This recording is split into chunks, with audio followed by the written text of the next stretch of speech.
जी, तो अंत में डॉक्टर नीरज निश्चल, आप आम लोगों से क्या कहना चाहेंगे? इस वायरस को लेके किस तरह सतर्क रहें, सावधान रहें, किस तरह पब्लिक प्लेसेस में उनका बिहेवियर हो, किस तरह भीड़-भाड़ में या लोग शादियों में जो जाते हैं या पार्टीज़ में जाते हैं या मान लीजिए बिना मास्क के जाते हैं या स्पेसिफिकली अगर आप इंडोर में हैं तो कौन-सा मास्क है? क्योंकि एक पतला-सा मास्क लगा लेते हैं। कुछ लोग सोचते हैं कि कपड़े का मास्क भी ठीक है, कुछ लोग सोचते हैं सर्जिकल मास्क भी ठीक है। क्या इंडोर में है तो N95 ही लगाना चाहिए या डबल मास्क रखना चाहिए? क्योंकि जिस तरह आपने कहा कि सिर्फ कोविड की बात नहीं है, मास्क और बहुत सारे वायरस से हमें बचा रहा है और हमारा किस तरह का बिहेवियर होना चाहिए इंडोर, आउटडोर, पब्लिक प्लेसेस में?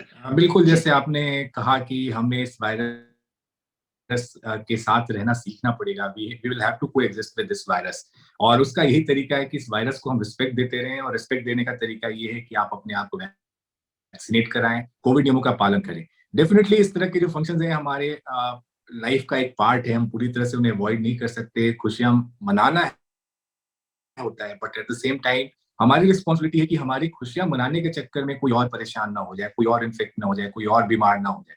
तो जहां तक पॉसिबल हो वो गैदरिंग्स जो है वो लिमिटेड रखें। जहां भी पॉसिबल हो उसको इंडोर की बजाय आउटडोर गैदरिंग गैदरिंग में आप कन्वर्ट करें।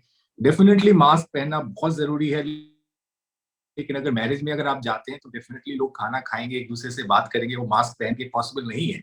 तो उसके लिए बहुत जरूरी है कि जो लोग भी ऐसे गैदरिंग में जाते हैं वो इंश्योर करे कि वो सिम्टोमेटिक ना हो, वो बीमार ना हो, वो इन्फेक्टेड ना हो, ताकि वो दूसरों को प्रोटेक्ट कर सके। जहां तक आप मास्क के टाइप की बात करते हैं, मैं समझता हूँ कि जो सबसे इंपॉर्टेंट स्टेप है, जो सबसे इंपॉर्टेंट बात है मास्क से ज्यादा, कि आप मास्क को कैसे पहनते हैं। आप कोई भी मास्क ले, आप जी, N95 मास्क ले और ढंग से ना पहने तो आपकी वो कोई सहायता नहीं कर पाएगा।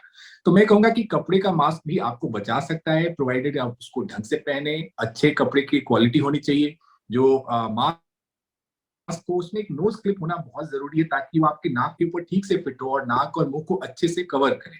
डेफिनेटली सबसे अच्छा आइडियल जी। मास्क N95 होगा, बट सबके लिए N95 नहीं है। अगर कोई बीमार मरीज की केयर कर रहा है, कोई हेल्थ केयर प्रोफेशनल है, उनके लिए N95 बहुत जरूरी है। लेकिन जो आम जनता है वो लगातार N95 नहीं पहन पाती है, उससे परेशानी होती है, उसके चक्कर वो खोलकर बार बार फिल्डिंग करता है। इसलिए हम रिकमेंड करते हैं जो थोड़ा कंफर्टेबल हो, जैसे सर्जिकल या मेडिकल मास्क हम जो कहते हैं, अच्छे क्वालिटी का क्लोथ मास्क हो, उसको आप ढंग से पहने। तो साफ सुथरा प्रॉपरली पहना हुआ मास्क डेफिनेटली आपको इन्फेक्ट होने से बचाएगा, आपको इन्फेक्ट होने की पॉसिबिलिटी कम करेगा। लेकिन अगर मास्क कितना भी अच्छा हो, अगर आप ढंग से ना पहने तो फिर वो आपकी कोई सहायता नहीं कर सकता है। तो मैं कहूंगा मास्क पहनिए, ढंग से पहनिए, हैंड हाइजीन का ध्यान रखिए। जहां तक पॉसिबल हो, स्पेशली आप अगर इन्फेक्टेड है, बीमार है, तो डेफिनेटली घर से बाहर नहीं निकलिए, लोगों से नहीं मिलिए। अपनी रिस्पॉन्सिबिलिटी पूरी कीजिए, और इस वायरस के साथ हम को एग्जिस्ट कर सकते हैं अगर अपने आप को हम वैक्सीनेट कराएं और कोविड अप्रोप्रिएट नियमों का पालन करें। जी, तो सावधानी ही बचाव है। बहुत-बहुत शुक्रिया डॉक्टर नीरज निश्चल हमसे जुड़ने के लिए और विस्तार से इस जानकारी देने के लिए हमारे व्यूअर्स को कि किस तरह उन्हें अभी भी अलर्ट रहना चाहिए, सावधान रहना चाहिए। सारी सतर्कता, सारी सावधानी बरतते रहनी चाहिए क्योंकि ये वायरस जो है बहुरूपिया जिस तरह कहा जाता है, कब कौन-सा रूप बदल कर आ जाए इस बारे में कहा नहीं जा सकता। तो हमें अपने गार्ड लोअर नहीं करने। बहुत शुक्रिया इस थैंक कार्यक्रम यू। का हिस्सा बनने के लिए।